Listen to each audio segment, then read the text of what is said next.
and welcome to the Woman Fully Alive podcast. I'm your host, Madeleine, and I am committed to helping women after midlife find their greatest expansion.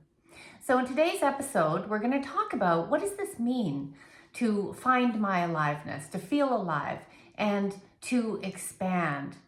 So often as women, particularly, we're really trained in this world to, when we think about doing something or moving on to the next level or becoming healthier, we look outside of ourselves and we look to where we are going next. So we might automatically look to a new hobby or shifting the external world. Perhaps some people start to get unhappy in their marriages and leave their marriage or move to a new place, start a new job, quit a job, move houses, all sorts of things. And those might be just great and perfect for you. But I'm talking about something else that also needs to happen in order to feel fully alive and to truly expand. And this can happen in conjunction with those changes as well. But more often than not, this process happens even just where you are, and can lead to those big shifts. Or alternatively, can lead to just staying where you are and expanding within that place and that space. So instead of looking right now for where am I going next, how am I going to do this, I'm going to ask you a really important question. And that is, where in your life right now do you not feel you can truly be yourself? Now, this can be a big question, and there's no right or wrong answer to it. But we all have places in our life where we don't actually feel like we can be ourselves, or we have to kind of put ourselves or our beliefs or our emotions aside in order to be able to be there. And it might be a place. It might also be with people. Family is often a really good example. Our family of origin, maybe going back home, maybe being with our parents if they're still alive. Sometimes it's our job. Sometimes it's our spouse in a relationship, or with certain friends. Now, I'm going to invite you to take that question and really let it sink in, being really truthful and honest with yourself.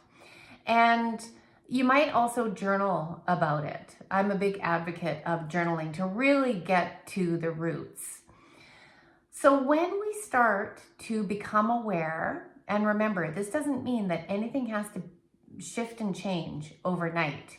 Sometimes it does anyway, but sometimes it's a process of really going inside and finding out first, where do I give myself up? Where can I not be myself? Where do I have to bypass myself? Where do I put myself over here in order so I can be present here? So in other words, where do I not feel fully alive? So this is the secret, is that by finding out where we are not who we are, we start to find out who we are. And in the process of being able to perhaps let some of the other stuff go, and I'll talk a little bit more about that in a minute, we start to find out who is left.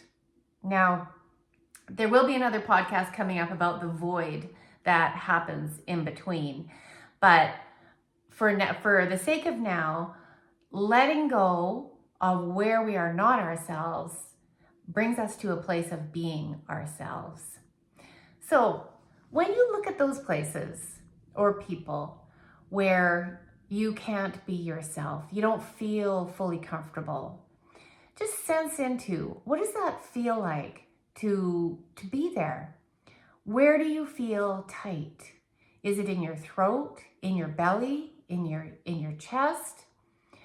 And a good question is, why do I feel like I need to shut myself down? So when we start taking ourselves to these places, we start to get insights and awarenesses about ourselves and our patterns. It might be for the sake of keeping the peace, for making other people happy. It might be because that's the way it's always been, or that's where I get paid. There's nothing wrong with those things, but just start to bring it into your awareness.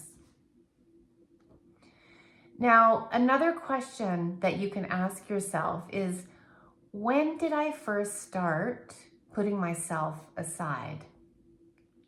Now, every woman that I've ever met has an answer to this somewhere along the line, that there were certain situations or conditioning or the way she grew up that required her to do that.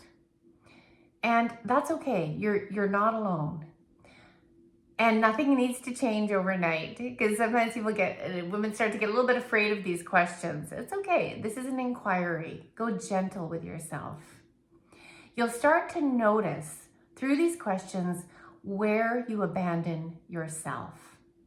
And that is the self that we are inviting back in. Now, our egos get formed when we feel afraid and we have to hide and cover up and perhaps become someone else.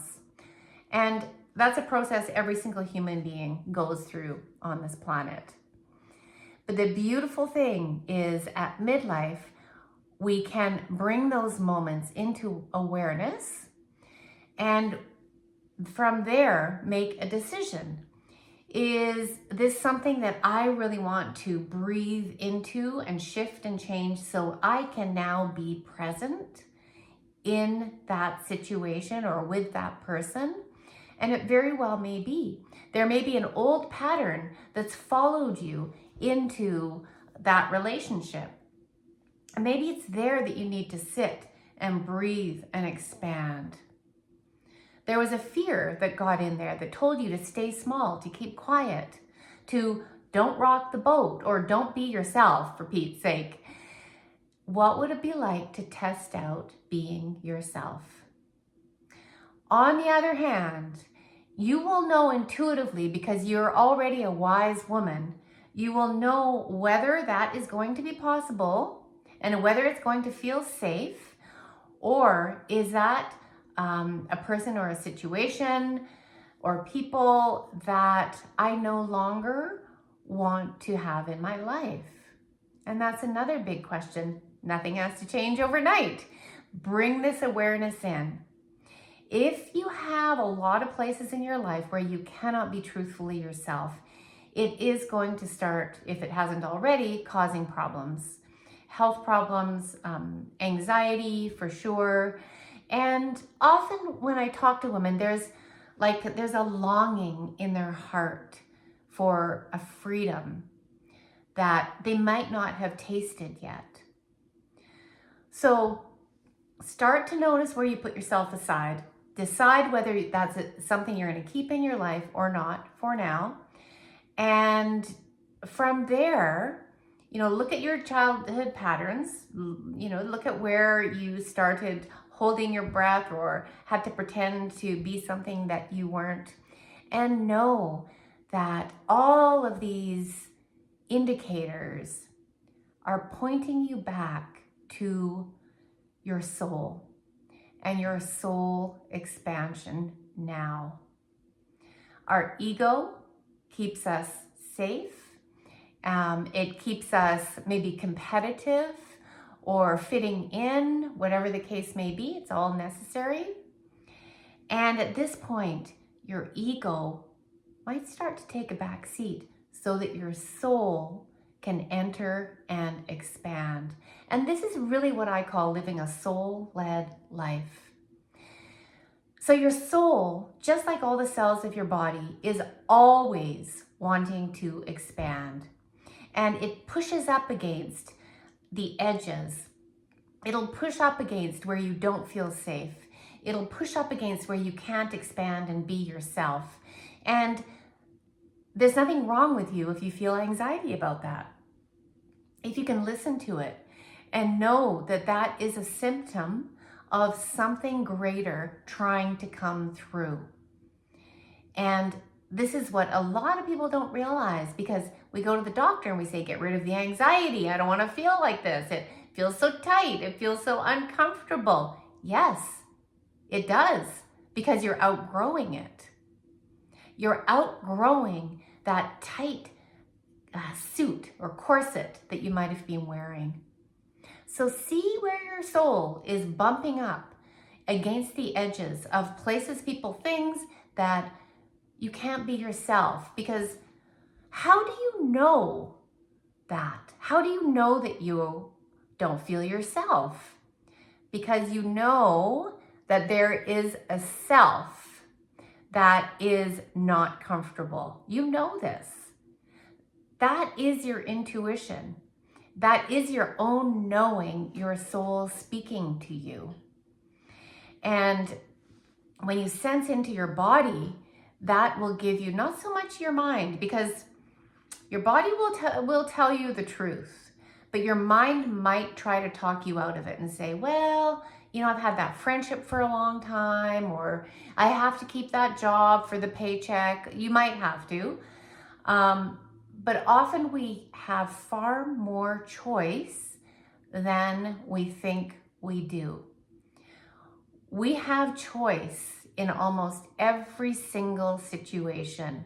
Unless we're running for survival, then that is the only choice. That is the choice. But in almost every other situation, we have a choice of how we show up, how we choose to be, the attitude that we choose, and the energy that we want to inhabit in those situations. All right, so I hope that helps move you closer to your true self, to your true expanded soul, because that's where we're going in this podcast. Ask yourself, where in my life right now do I not feel myself? All right, everyone, take care. And if you're watching this on YouTube, you can subscribe, hit the like button if you like it, or leave a comment below. I always love to hear from people, and let me know what landed for you. I'll see you in the next episode. Bye for now.